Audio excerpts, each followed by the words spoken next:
La Sala Quinta de la Corte de Apelaciones del Ramo Penal Narcoactividad y Delitos contra el Ambiente, constituida en Tribunal de Amparo, en su sentencia de primer grado, fechada el 8 de mayo de 2018, consideró: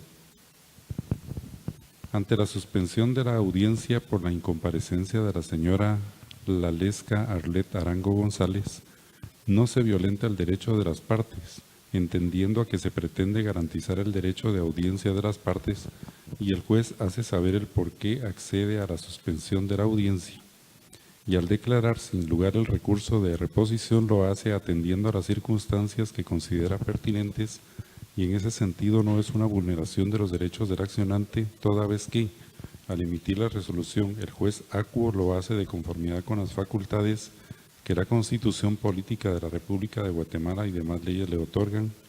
En cuanto a lo manifestado, por la excepción de falta de acción, el juez acuo le hace saber a las partes que no se está conociendo el fondo de la audiencia de etapa intermedia, sino la incomparecencia de la víctima, por lo que, al no acceder a resolver la excepción planteada, el juez funda su decisión, toda vez que la misma audiencia fue suspendida y no se entró a resolver la pertinencia o no de abrir a debate oral y público en contra del sindicado. En ese sentido, este tribunal advierte que, al resolver el juez acuo, lo hace en observancia a la teoría del delito y teoría y metodología del género, por lo que no se advierte violación a los derechos y garantías que la Constitución Política de la República le otorgan al amparista, no encontrando violación alguna que deba ser reparada por esta vía. Consecuentemente, se debe denegar la presente acción de amparo por improcedente. En consecuencia, revoca el amparo provisional otorgado con fecha 13 de abril de 2018, no se condena en costas ni se impone multa. Con esos argumentos declaró: deniegan amparo planteado por Josué Fernando Ixcoy Shiloj en contra de juez del Juzgado de Primera Instancia Penal de Delitos de Femicidio y otras formas de violencia contra la mujer y violencia sexual de Quetzaltenango. No se condena en costas por lo considerado, ni se impone multa alguna. Se revoca el amparo provisional otorgado por este tribunal con fecha 13 de abril de 2018. De conformidad con lo que establece el artículo 67 del Acuerdo 1-2013 de esta Corte, quien haga uso de la palabra en esta audiencia deberá dirigirse directamente al tribunal, expresar sus alegaciones en forma oral de conformidad con el objeto de la vista pública previsto en el artículo 61 del acuerdo mencionado y no dar lectura a ningún documento salvo que para ello cuente con autorización previa de la señora presidenta. Deberá concretarse al asunto planteado, ser breve, conciso y preciso en su exposición. Para la exposición de alegaciones, cada una de las partes intervinientes cuenta con un tiempo máximo de 15 minutos. Es todo, señora presidenta. Muchas gracias, señor secretario general. Pueden hacer uso de la palabra el solicitante del amparo, apelante y requiriente de la vista pública, Josué Fernando Ixcoy Xiloy, quien actúa con el auxilio del abogado Edgar Fernando Escobar Juárez y David Armando Martínez Juárez, quienes podrán actuar en forma conjunta, separada e indistinta. Pero me indicaron que tomará la palabra el abogado David Armando Martínez Juárez, que quien queda en el uso de la palabra. Muy buenos días, magistrada presidente, señores magistrados, muy buenos días. Quiero iniciar manifestándoles y explicándoles el por qué estamos evacuando esta vista pública. Y para mejor ilustración, quiero hacerlo detallando dos interrogantes. La primera, ¿qué pasa cuando se está en una audiencia de etapa intermedia en un proceso penal frente a un juez garante que respeta los derechos constitucionales de cada una de las partes? La segunda, ¿qué pasa cuando en esa misma audiencia estamos frente a un juez que no es garante de esos derechos constitucionales de las partes? La primera, pues, para mejor ilustración podemos manifestarnos que precisamente en una audiencia de etapa intermedia, cuando se está las partes, el juez verifica la presencia de las mismas. En este caso se encuentra el Ministerio Público, se encuentra también la parte querellante adhesiva, únicamente su abogado director, mas no cuenta en ese momento con un mandato, ni tampoco justificando en algún momento con lo que es la no presencia de esta víctima o querellante adhesiva de manera provisional. Se encuentra también quien es el sindicado y la defensa técnica. En este orden de ideas, pues este juez garante, pues al ver que este abogado, pues el abogado director no cuenta con un mandato o con una justificación legal para poder suspender una audiencia, pues da continuación a la misma y pues no se le podría dar la participación a este abogado director toda vez que no tiene a quien representar precisamente en esta audiencia penal. Dentro del desarrollo de la audiencia, dentro de la acusación que se realiza, que es una de las finalidades también de esta audiencia de etapa intermedia, ya sea por una oposición de parte de la defensa técnica o simplemente porque no se admite la querellante adhesiva de forma definitiva, porque por obvias y lógicas razones no formuló nuevamente su petición de ser querellante adhesiva de manera definitiva, ese juez garante entonces separará a la parte querellante adhesiva, mas no en este caso a lo que es la víctima por estas reformas que se dieron también dentro de la normativa procesal penal. Pero ¿qué pasa? Cuando estamos precisamente ante un juez que no respeta esas garantías y derechos constitucionales de las partes, y precisamente con fecha 22 de febrero del presente año se lleva a cabo una audiencia ante el juez de primera instancia del penal de delitos de femicidio y violencia sexual del departamento de Quetzaltenango, en el cual el juez da inicio a una audiencia en la cual habíamos sido citadas las partes procesales. Se encontraba el Ministerio Público, se encontraba únicamente el abogado de la querellante adhesiva en ese momento provisional, y nos encontrábamos nuestro patrocinado y su defensa técnica. El juez, al dar inicio a la audiencia, pues verifica y le pregunta que el por qué no estaba la querellante adhesiva, y manifiesta el abogado director que no se encontraba, pero que estaba una constancia. En este momento la entrega y el juez nos corre audiencia a las partes procesales. El abogado no se expresa en ningún momento bajo un fundamento legal alguno, y nosotros pues le solicitamos, incluso porque no nos habían extendido copia de esa constancia. ¿Y qué miramos en esa constancia? Únicamente una constancia de un mes anterior de trabajo. Esa era una simple constancia de trabajo de fecha 8 de enero, un mes antes, que también no era la primera vez que se habían suspendido las audiencias, habían sido varias, pero no como tan importante como esta etapa intermedia, donde existen facultades y derechos por parte del señor sindicado para hacer valer precisamente en esa audiencia.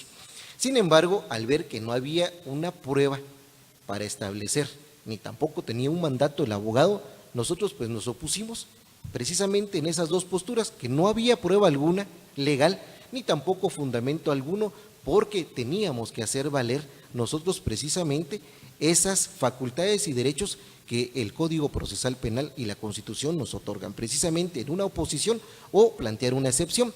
El juez hace a un lado precisamente nuestras peticiones y viene y resuelve que al lugar la suspensión, porque le presentan una prueba que no ha sido redarguida de nulidad.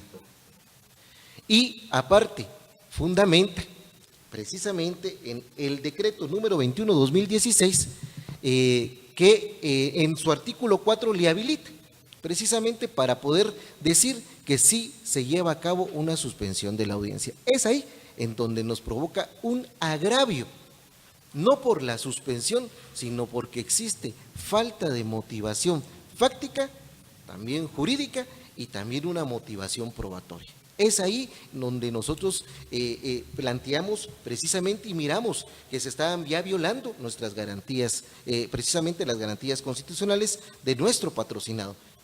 Interponemos el recurso de reposición y fue resuelto en las mismas circunstancias. Vuelve a decir que se basa en una prueba que no está redarguida de nulidad, una prueba de un mes antes. Nosotros sabemos que el código de trabajo habilita a los patronos para darles las autorizaciones correspondientes y era, repito, de un mes anterior, constancia de trabajo. Y se vuelve a fundamentar nuevamente en este mismo decreto.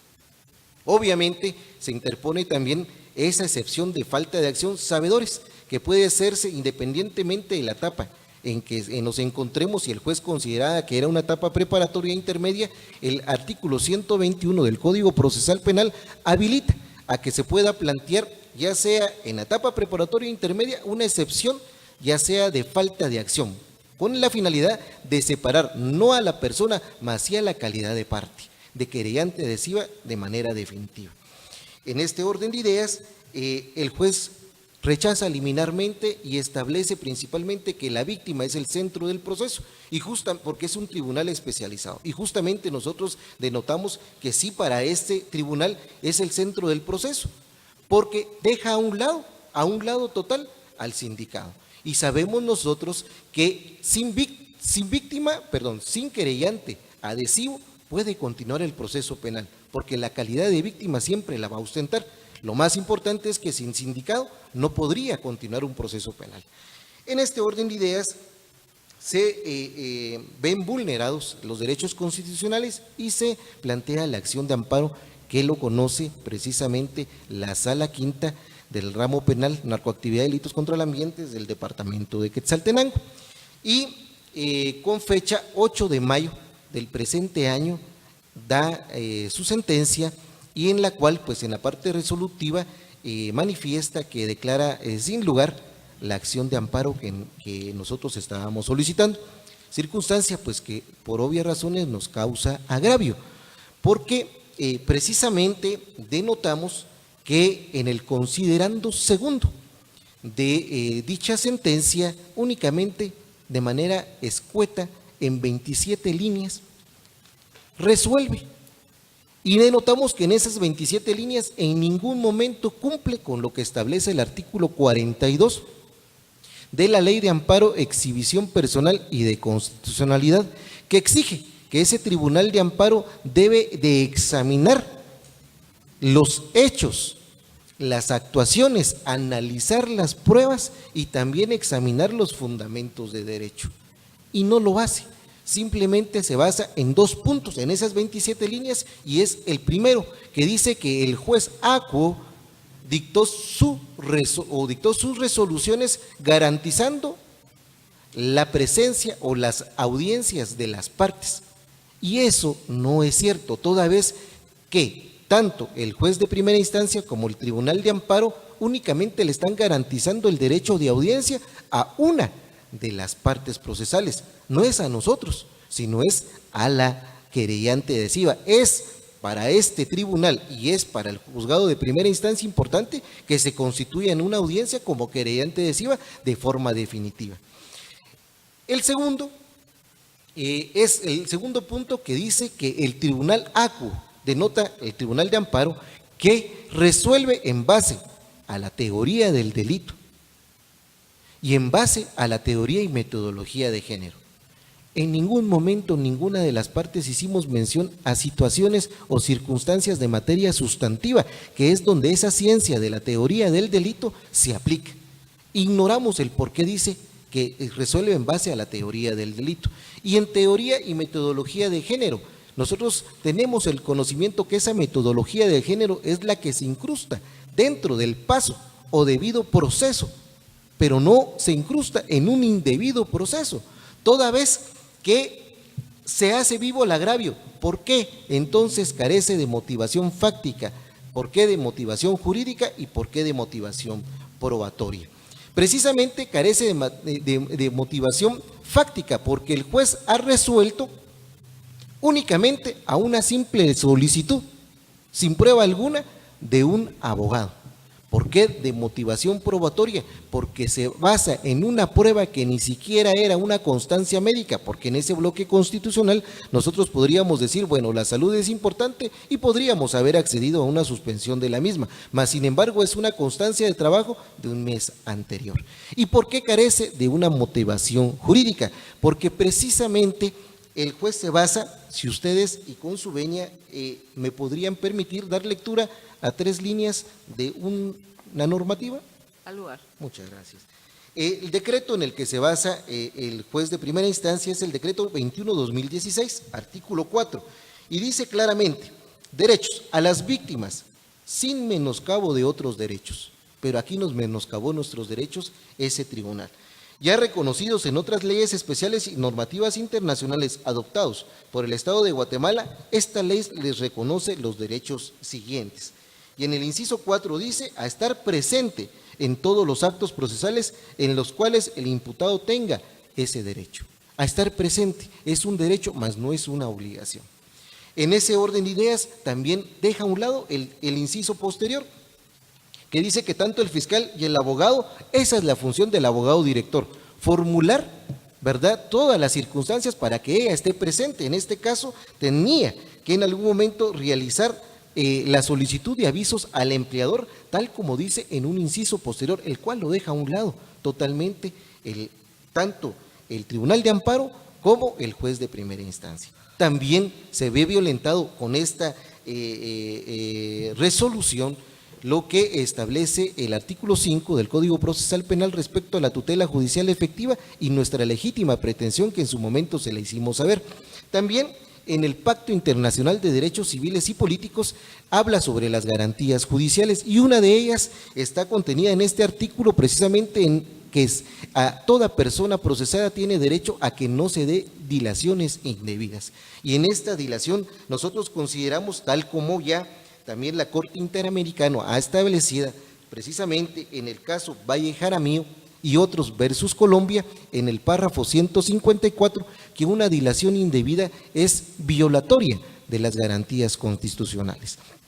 También como parte de esas dilaciones indebidas y también al respeto de la tutela judicial efectiva, esta Corte también ha sentado en el expediente 127/2014, de fecha 6 de agosto del año 2014, al establecer que toda resolución judicial para que surja sus efectos jurídicos debe ser clara, debe ser precisa, fundamentada en derecho y sobre todo, lo que no hizo ninguno, ni el Tribunal de Amparo, ni el juez de primera instancia, que sea de acuerdo a las constancias procesales. No fue de acuerdo a esas constancias procesales, por eso entonces manifestamos que carece de esa motivación jurídica y precisamente también violando tanto el artículo 14 del Código Procesal Penal como el 121, 336 y 339 del Código Procesal Penal. Al hacer vivo entonces esta circunstancia, pues se denota que existe aún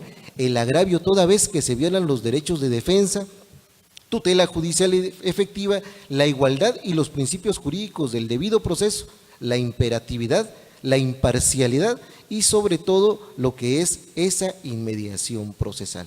Por todo lo anterior, respetables magistrados, nuestra petición recae a que esta honorable Corte de Constitucionalidad pueda observar que existe un agravio dentro del presente proceso y que pueda en algún momento revocar esa sentencia impugnada y pueda dictar la que en derecho corresponde, otorgando el amparo ya solicitado. Es cuanto, honorables magistrados. Gracias, abogado Martínez Juárez. Continúa en el uso de la palabra el Ministerio Público a través de la agente fiscal abogada Gilda Toledo Barrios de la Fiscalía de Asuntos Constitucionales, Amparos y Exhibición Personal, quien actúa con su auxilio y que queda en el uso de la palabra. Muchas gracias, señora presidenta, señores magistrados, magistrada de la Corte de Constitucionalidad.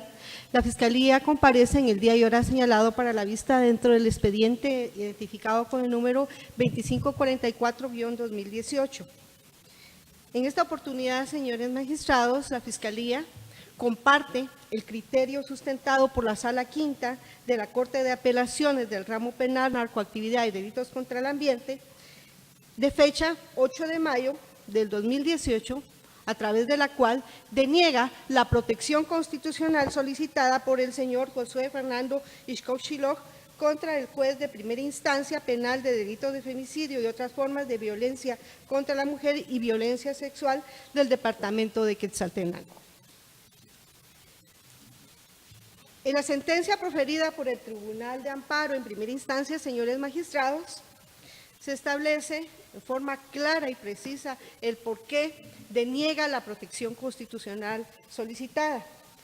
Y dice que al analizar las circunstancias planteadas por el amparista se establece que este es motivado por la resolución de suspender la audiencia de la etapa intermedia al no haber asistido a la misma la persona que figura como agraviada, esta es la Lesca Arlet Arango González, e indica que el juez, al momento de emitir, el juez, que es la autoridad recurrida, al momento de resolver la suspensión de la audiencia en la etapa intermedia, lo hace con base en el derecho al debido proceso y al derecho de audiencia. Fundamentalmente indica que el juez, al momento de resolver, porque fueron 3 las resoluciones que emitió en esa audiencia del 28 de febrero del 2018. La primera es la que decide suspender la audiencia de la etapa intermedia. Contra la misma fue interpuesto un recurso de reposición, igual fue declarado sin lugar, y también en esa audiencia, en esa fecha, fue interpuesta una excepción por falta de acción de la querellante adhesiva. El Tribunal de Amparo decide denegar la protección constitucional al indicar que al momento de resolver, de la forma como resuelve la autoridad recurrida, esta se basa fundamentalmente en la teoría del delito y la teoría y la metodología de género. Indica que no existe un agravio susceptible de ser reparado por la vía del amparo, ya que la autoridad recurrida enmarcó su resolución de acuerdo a los antecedentes que obran dentro del proceso. Señora magistrada presidente, voy a solicitar autorización para citar la parte conducente de una sentencia de la Corte de Constitucionalidad para fundamentar mi tesis. Al lugar. Muchas gracias. La Corte Interamericana de Derechos Humanos ha sido constante en señalar qué debemos comprender por las garantías judiciales y ha sido promotora de que se aplique lo dispuesto en el artículo 8 de la Convención Americana de los Derechos Humanos relacionada a las exigencias del debido proceso y el acceso a la justicia. La Corte de Constitucionalidad, en el expediente 3749-2016, sentencia 21 de febrero de 2017, se ha manifestado en cuanto a la motivación, a la fundamentación que deben de llenar las resoluciones emitidas por los órganos jurisdiccionales. Y establece 3 elementos que deben de llenar estas resoluciones.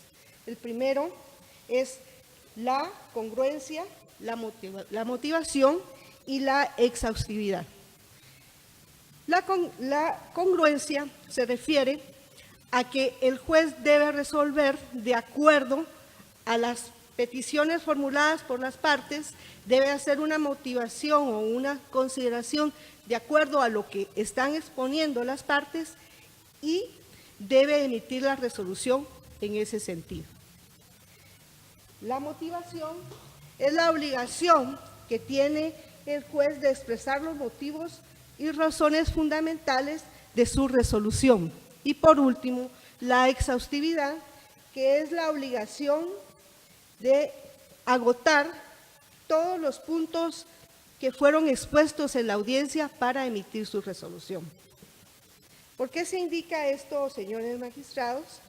Porque a criterio de la Fiscalía, la autoridad recurrida hizo un análisis exhaustivo de los razonamientos por los cuales llegó a la conclusión primero de suspender la audiencia de etapa intermedia, posteriormente hizo un debido razonamiento del por qué, luego de reexaminar la resolución objetada a través del recurso de reposición, considerado que ésta debía ser declarada sin lugar, y además hizo un razonamiento debido y ajustado a derecho el por qué decidió no entrar a conocer la excepción de falta de acción de la querellante.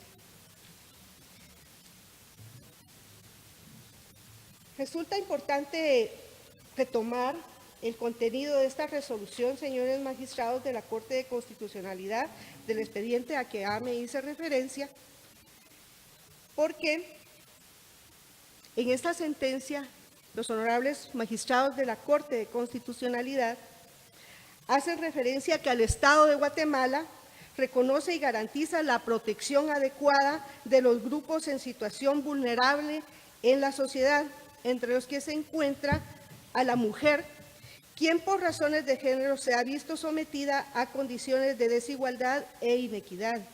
Esta protección preferente tiene su fundamento en las obligaciones convencionales que han asumido el Estado de Guatemala para erradicar toda forma de violencia y discriminación contra la mujer. En esta misma sentencia, señores magistrados, exhorta a los tribunales de justicia a dar aplicación a los convenios y tratados internacionales que protejan este grupo de la población tan vulnerable. Es por ello, señores magistrados, que de la forma como resuelve la autoridad recurrida, sí da aplicación a la sentencia exhortativa que en esa oportunidad manifestó la Corte de Constitucionalidad de aplicar los convenios y tratados internacionales en todas las resoluciones en donde exista como víctima una mujer. A criterio de la Fiscalía, señores magistrados, no existe violación a precepto constitucional de la forma como ha resuelto la autoridad recurrida. Solo quiero aclarar en cuanto a la última resolución de la autoridad recurrida, en donde indica que no va a entrar a conocer la excepción planteada por falta de acción de la querellante. Para ello, nos debemos trasladar al escenario ocurrido ese 22 de febrero del 2018, en donde se iba a discutir el acto conclusivo. Como ya expresó el abogado, no asistió la víctima y el abogado, en su momento, el abogado de la querellante, solicitó que se suspendiera la audiencia. En ese momento, pues, se objetó por parte de la defensa la inasistencia a la víctima, porque el juez resolvió que iba a suspender esa audiencia. En su momento también se interpuso la reposición y posteriormente viene e interpone la excepción de falta de acción de la querellante. El juez no entra a conocer esa excepción porque indica que no se había dado inicio a la misma. Si tomamos en cuenta el artículo 336 del Código Procesal Penal, indica que presentado el acto conclusivo, se le va a dar intervención a los demás sujetos procesales y una de las facultades que tiene la defensa es la de plantear excepciones, obstáculos contra el requerimiento fiscal, instando a las solicitudes que considere oportunas. Es decir, no era el momento procesal oportuno para interponer la excepción a que hace referencia el abogado que representa al postulante. Es por ello que con toda razón y ajustado a derecho, la autoridad recurrida no entra a conocer esa excepción. De esa cuenta, señores magistrados, en esta oportunidad la Fiscalía considera que la protección constitucional deviene a todas luces improcedente. No existe violación a precepto constitucional alguno que se pueda subsanar a través del amparo. Por lo que Al no existir un agravio susceptible de ser reparado, la protección constitucional solicitada debe ser denegada y la sentencia emitida con fecha 8 de mayo del 2018 por parte del Tribunal de Primera Instancia de Amparo debe confirmarse y declarar sin lugar el recurso de apelación interpuesto contra la misma, únicamente. Gracias, abogada Toledo Barrios. Se clausura la audiencia en vista pública.